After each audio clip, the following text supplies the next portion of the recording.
Well, good morning if you're in Los Angeles, and good afternoon if you're in London. Remember, the purpose of this podcast and our YouTube site and Facebook group is to go back to home economics. And as a reminder, home economics is the smallest economic thing. This will get you out of poverty into plenty. And picture a detached house from the 1950s United States. There's a living room to live in, and a bedroom to sleep in, and a dining room, and a kitchen to support the dining room, and a utility room, and a garage for a car. And you can think of the car as a farm truck. It supplies transportation for the house, and it's the smallest economic thing. And so it pulls a group, a married couple, out of poverty into plenty. And it's the married couple. Uh, Pretend you're going up to the computer and taking a transistor out of the computer. You take a second transistor, and as you take the third transistor out, it's no longer a computer, it's a pile of electronic parts. Put that transistor back in, it's back to being computer, and there you have it. It's the family unit. 10-year-olds can't pay for their mommies. Mommies can't take care of their 10-year-olds and go out into the workplace. And the very definition of work is got to watch that. And dads can't take care of the wife and kids. They have to go out and work. And so it clicks in and becomes viewed as a single unit. And that's how you get people out of poverty. Let's expand that a little bit. Picture a detached house from the 1950s. Or you can see a TV show from the 1950s, like Leave It to Beaver, Fathers Knows Best. And then daydream a bit, go off to the side and start with farming and mining. And then above that, manufacturing. And above that, wholesale, retail, and repair. And above that, retirement, education, and recreation. And doctors and lawyers become a kind of lattice that holds it all together. And there's a priest that causes it all to come into being to begin with. It's actually a religious thing. It's a God and country thing. It comes out of popes and monks and monasteries. It's a Catholic shtick. And in order to do that, you have to have people who are normal and well-adjusted to be in that house. The people who do the producing do the consuming. The gal who changes the dirty diapers gets the sex. The priest who takes away all poverty maximizes profits. And they go together and form like two segments of a line that come together and form the lowercase letter I. And that dot on the letter I is God and country. More on that in a moment. That all changed. That all changed in the 1970s here in the United States. In the 1950s, the Communist Party came out and said they would overthrow the United States by about the year 1973. And in just about that year, that was the era of a profound change in our society. We went from home economics to individual rights. In courts, they came out and said you could have no religion in government. And they threw out the very idea of being a normal, well-adjusted person, and then a good husband, a good wife, a good mother, and a father. Motherhood is viewed as a profession. And then home economics. In economics, they threw out home economics. In the judicial, they threw out God and country. It means two things. It means they institutionalized pulling a bum's rush, and they institutionalized the idea of making money by causing people to have to work more hours. Instead of willing the good of another person, they caused poverty. In the Bible, that's called one of the unforgivable sins. They couldn't care less about it. It's not their religion, so they didn't worry about it. When you think about it, being a psychopathic nut, living in the foothills and doing all the consuming, while everybody else is in the valley doing all the producing, is the highest standard of living you can have in the United States. And so one of the characteristics of God, and word this right, is that God is love. And so you impose that, even though it's a religious thing.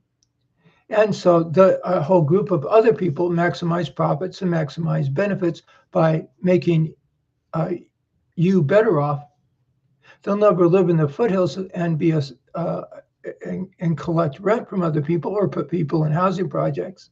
But they'll be our criminal trial attorney, for example, will be living in a doctor and lawyer's house, and they'll be at the top of the class. They'll also be living in a town where there's a huge middle class. That's how you get people out of poverty. That's how you get this huge middle class. Now, let's see, I rambled a bit. There's in philosophy, they threw out the fourth and fifth way of acquiring stuff. I think it's right. Those three things that make up God and country: straightening out our emotions, willing the good of another person, and doing it because of the Christ rising on the third day, the real presence of Christ in the Eucharist, that infusion, they would say. In courts, they threw out religion at all, and in doing so, they pulled a bum's rush. They institutionalized a satanic religion. We have actually live in the stereotypical, straight out of a textbook definition of a satanic church. In psychology, they threw out the idea of being a normal and well-adjusted person. The shop manual definition of mental illness is a normal taken into the abnormal, from a cold to the flu to pneumonia. And both the Catholic and the atheist say that. The Catholic will say, hold on, go back in the other direction, from a pneumonia to the flu to the cold, and the normal is normal, but not good enough. Without sounding too earthy, sit in a chair. If you're a young man, fantasize about the gals until you become sexually aroused.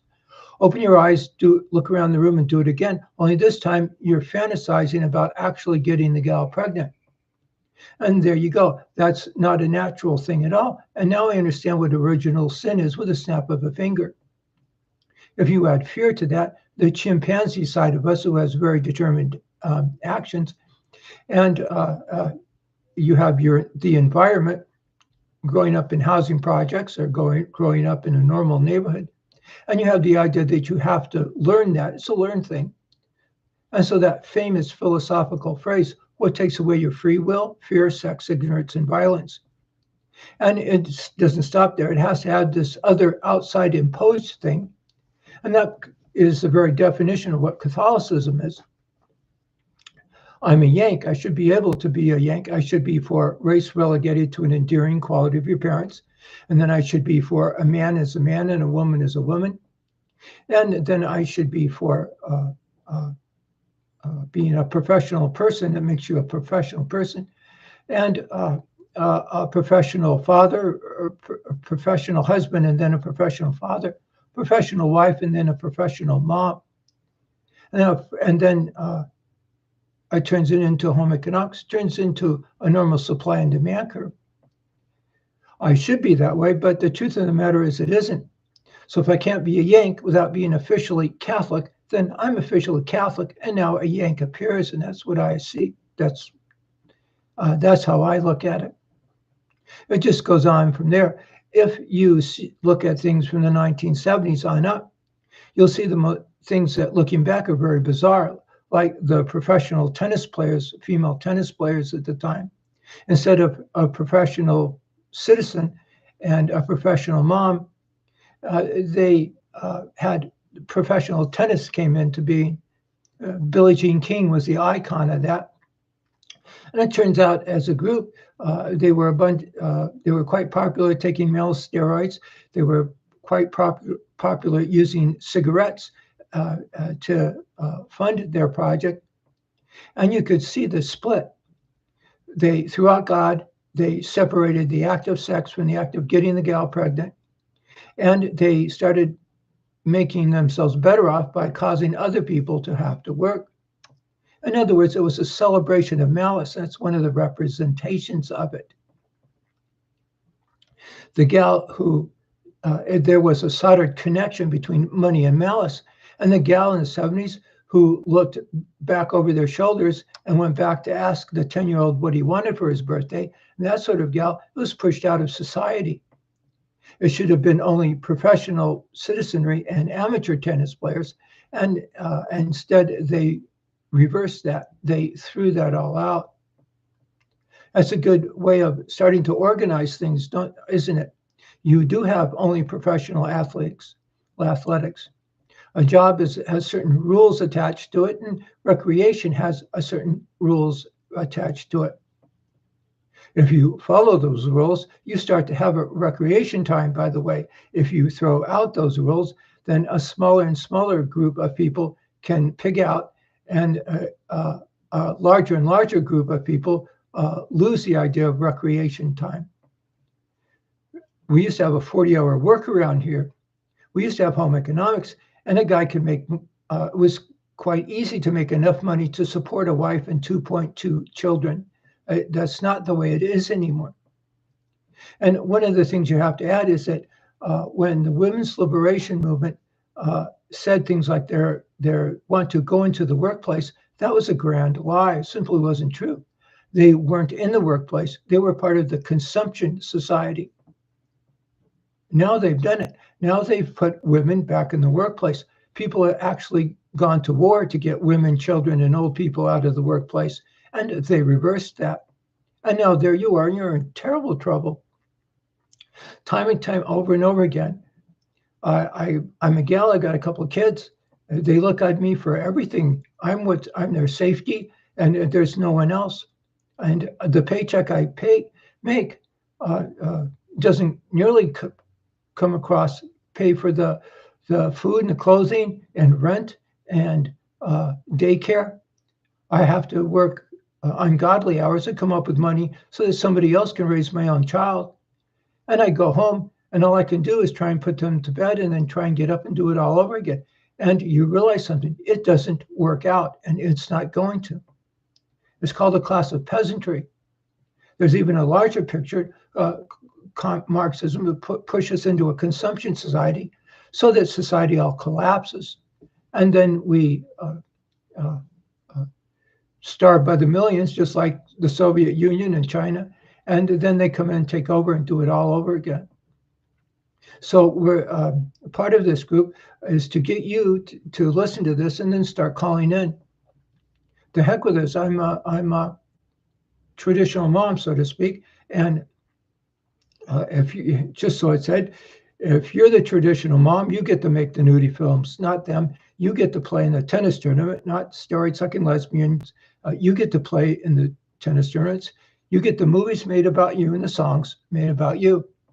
And your role in this is you don't pay rent. You don't rent property to other people. You don't rent property from other people. A housewife has to have a house to live in. And so you have to be married, and that guy has to make enough money to support a wife and 2.2 children. Home economics, he has to, you pay a person not individual rights and not a salary or not a living wage, but you pay him a family wage. And it's very doable. You can do it. It takes a generation or so to work at it. And we were there. That's how you start to get recreation time. That's how you get people living in a world that they describe in terms of easy. And then if you think of the gal doing all the work, well, somebody has to do that. Somebody has to change the diapers. Somebody has to take care of the kid. And then all the pleasure part of that is, well, that's hers. She, in a very real way, you just come across with the family, you just come across with the credit cards and let me do all the consuming. In the 1950s, when the United States was doing this so well, all they had to do was polish things up. The gals, the common housewife, the ones that were a decade later viewed as so oppressed, they were the ones that did all the consuming. That's why all the advertising was geared towards them. They're the ones that did all the deciding. And the guys would get up, you get out of high school at 18, and you go to the shop and start apprenticing as an auto mechanic or some such thing. And you have to come across with a budget. And from the time you're 18 to the time you're 65, you work 40 hours a week. And boy, you got your hands full. So that's the production side of things as well. An auto mechanic is the production side of things. And if you're going to do that, then you're going to be the one that plays in that silly tennis tournament and that sort of thing. And so the idea That adjustment's been made now. In the 1970s is when they overthrew it. And so now we're hitting bottom. And now we have to ask what to do about it. And the first thing to do is to teach you to pass the word, and teach a fellow a sense of original sin. You know to choose to go on this camp or the other. And then after that, it's a straightforward 3-step process. 4-step process. The first is to publicize a sense of original sin, and then the next 3 go together. Did courts come out in the 1970s and say, without any rhyme or reason, without anybody asking them, that from now on there would be no government, no religion in government? Yes. That makes one of us guilty of treason. It's not this camp. And everything fell apart from there. So if you're a guy and you have some toddler looking up to you and he's starting to view you as his dad and starts to model everything after you, and you feel like you have an obligation to take it on, well, thank you. If you're going to do that, then you don't rent property from other people, and you don't rent property to other people, and you don't rent property from other people. You own your own house. And so the question from the guys is to ask how many hours you have to work. You really don't ask how much money, but how many hours you have to work in order to come across with a family budget. And so we have to have an idea of what a family budget is. And I don't trust government statistics anymore. They're beyond being honest. And so if you're a gal and you're in Tollesbury, England, or some such place, and you have a job, find out how much of a house to live in. Houses today aren't designed the same way they were in the 1950s in the United States. They were designed as intentionally as they could, as consciously as they could, to be something that's out of poverty. It was something you lived in. It was a very livable thing. And those rules they threw out. So houses today aren't designed that way.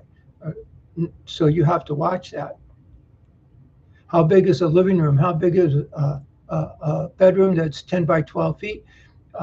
Can hold 2 children of the same, 2 boys or 2 girls, that sort of thing. And there's a place for the dad, maybe the bench in the garage, and a place for the gal, and nobody goes there. And so they have their own spot in the living room, and there are rules that can be applied. And so that's what we're up to. We're hitting bottom, and now we just have to, it has to come up from the people themselves. But Trump won, and you have to be careful. You don't go from the liberals back to the conservatives, and you don't go from the Democrats back to the Republicans. It won't work. Donald Trump ran standing up to a bum's rush, and we're going to hold him to it. And so you would go behind Donald Trump's back to the Supreme Court would be what do you do about it? And you replace those judges with judges that say there's only God and country. In a very real way, a Catholic country. And now that we're officially a Catholic holding the Apostles' Creed. And then that's just another way of saying we're officially a bunch of Yanks in our way of describing things. And there are curbs in the road. And now if you want to be a citizen, you have to at least try to be a normal, well-adjusted person. And you aren't going to be any good at it any more than a professional baseball player bats 300. But that's plenty good enough. And you don't worry about that. So then our citizenry is our citizenry, a race of Christ, an American Yank. And then it's the summation of household units, and then the summation of farms and mines, and then manufacturing. Picture a 1950s house, picture a young couple in that house, and then picture them choosing between, say, a couch or 2 recliner chairs for their living room. And you can daydream, and you can just see all the farms and mines, all the manufacturing, all the stores and all the advertisement, all geared toward getting that young couple what they want. And there are rules. The guy who's in that household, he has to be the one who works at the furniture factory and that sort of thing. Just to point something out, it would say something like this.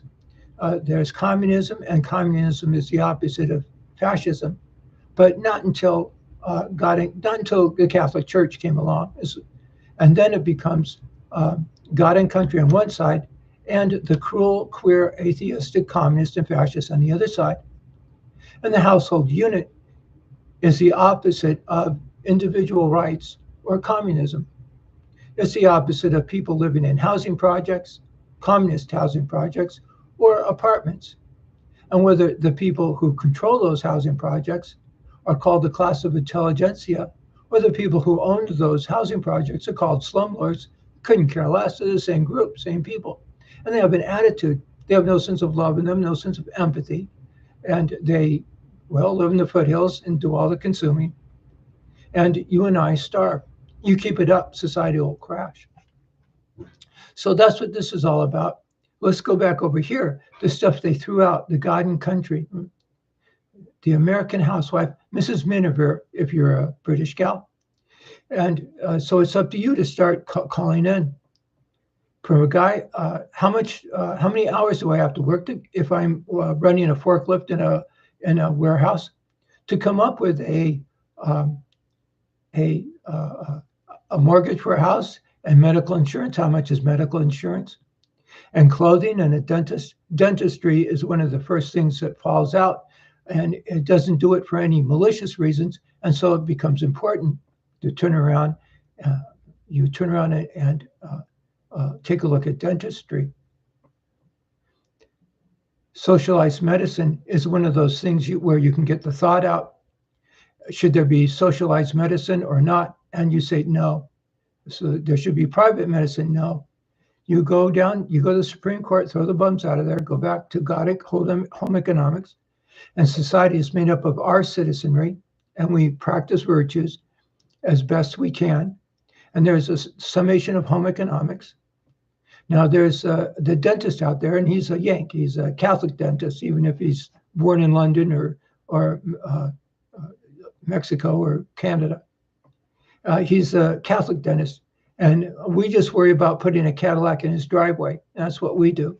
We just try and make him better off. He needs a secretary, you start a secretary school. He needs a nurse, you start a nursing school. And from there, going through the government sector or going through the private sector or going through a quasi-public sector like Blue Cross, somebody that issues stock, you couldn't care less. What works is what works. And so that's a good way of looking at things. If you go back to home economics, you can answer so many questions in such a normal common sense fashion. It's only when you get out there, you start applying it, that you need experts and that sort of thing. And so I've been, the past couple of weeks, we've been trying to go on air live and YouTube channels and trying to gather our gang together. It'll be up to you. You're going to have to come from the pews on out. Just like the people in East Berlin just had enough and they just went over and tore down the wall. Nobody told them they could. And that ended that, at least that part of it. And you're going to have to do the same thing. We're in the United States. This is our very definition of it all, a melting pot of people and that sort of thing. So if you're listening to this, please pass the word. I was trying to get on, there's a YouTube channel called The Priest and the Pimp and another one called The Priest and the Pimp Media Access. There's about 3 dozen videos, short anecdotes on them that answer what's wrong, what do you do about it, and how do you do it. And we're putting together a Facebook and Instagram group. And so it's up to you. Hope you join the gang in the playground. Once you do that, then you can do something about it. Once you speak up and say, okay, I need a family budget of this much of an income in order to get us all out of poverty and into plenty, then we can do something about it. Right now, you're in terrible trouble. And I'm sorry, I have to mention, I tried to go, as I said, I tried to go on at specific times about 7 o'clock in the evening London time and about 11 o'clock on Saturdays at Los Angeles time, and about 8 o'clock Los Angeles time and 4 in the morning. If I have a problem, and the problem is I do an awful lot of babysitting, and I do a lot of babysitting for relatives who just can't afford to put their child into daycare. They don't have enough money coming in, and they're working ungodly hours. And so I don't mind a bit doing the babysitting, but I mind very much the reasons behind it. And that's enough of that. And so you're going to have to start doing some things. You're going to have to start being confronted to among other things, those judges. Those judges, I start to feel sorry for myself about here, but remind myself, to those judges throughout God and country in the 1970s, around 1973, yep, the very year the communists said they would overthrow the United States. It was also in the United States the year of the highest standard of living as far as the average Joe is concerned. It's called the lazy V. It started there. It's a picture of V on one side, and then it just gets worse and worse. And people plunged into poverty. A smaller and smaller group of people got to cash in on it all. So you tell those judges to take a hike. They hustled, and just to sneak something in, I had a chance to watch them on television and on the computer. And when it came to Donald Trump, they were just hustling. They hustle like a pimp recruits a prostitute. All the rules that apply. I better let me sneak it in. We have our own anecdotes, the priest and the pimp, which represents a classic battle of good and evil, where the priest is on one side and the pimp is on the other. The priest says, say what you mean and mean what you say. And then there's a line across it, and then there's a flip-flop, and it goes out to the other side, and there's a pimp. And the pimp knows how to manipulate and intimidate, hustle, and con. You close your eyes, you fantasize about the gals until you separate the act of sex from the act of getting the gal pregnant. And then you go off to the pimp side of things and start hustling, and you'll find you're unusually better at it. Hopefully, you're better at it than you were a minute ago. Now go back to the center, place those thoughts that have to do with sex and being scared and think that sort of thing, as if there was inside of getting the gal pregnant and trying to be normal and well-adjusted, as if there was a sack that was inside out and you put that sack right side in. And then you start to be normal and well-adjusted, and you start to realize things. You're not even they're kind of come close to being good at it or perfect at it, and you just laugh and have fun at. So how does a pimp recruit a prostitute? Just so it said, a pimp recruits a prostitute in 3 steps. Picture a group of 15-year-olds, and they're runaways or some such thing. They have to be down in some fashion. And the first stage, he singles out the gal from her group. In other words, from the point of view of the gal, she's walking in this direction, and he stands in front of her, and he keeps her from physically moving in one direction or another. And then he touches her in some fashion. He grabs her hand and says hello, only now he doesn't let go of her hand. That's stage 2. From the point of view of the gal, he's out there and he stops her from being walking. And then he touches her in some fashion, and now he's gone into this far, stage 2. And then he says something like this, I have a temper and I just don't know what I do when I have a temper. And then he makes her agree with her, right, he says. And as he says that, he might jump at her very quickly.